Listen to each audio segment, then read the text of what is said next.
Kia ora, this is Nicole from Nice Assets, and I thought I would just show you guys how I make my soap dishes.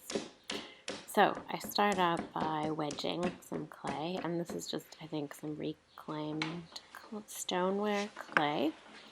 And then I put it through the slab roller, so it takes quite a while to get it to the right thickness. I usually go for about 1 centimeter thick, and then just roll it back and forth, gradually bringing it down from probably 3 centimeters that I start with, and then slowly bringing it down, and just repositioning the clay as needed to make sure I can kind of get the right size.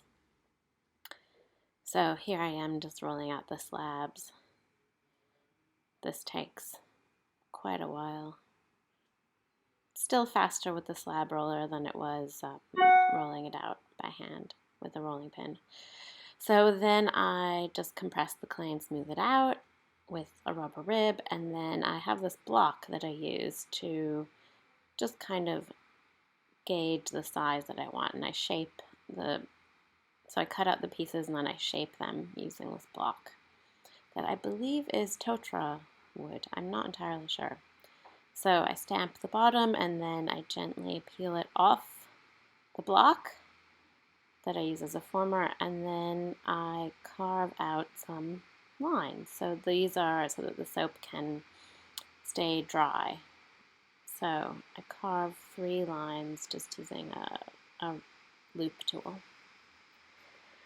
Then I get my handy set of letters and search around to find the ones I need. And I kind of do it production line style where I just do www and then I do AAAA, and yeah, I just go through until I've got them all stamped with washer hands of capitalism.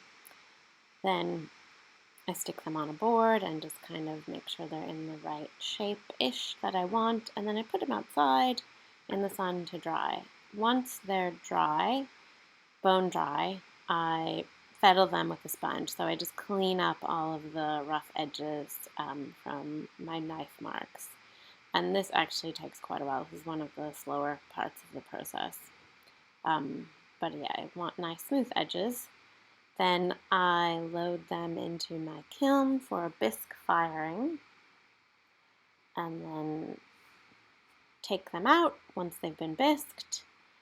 And then I take some black underglaze and I highlight all of the letters. So I use the Axner underglaze pens for that. And then I wax the bottoms using my wax pen.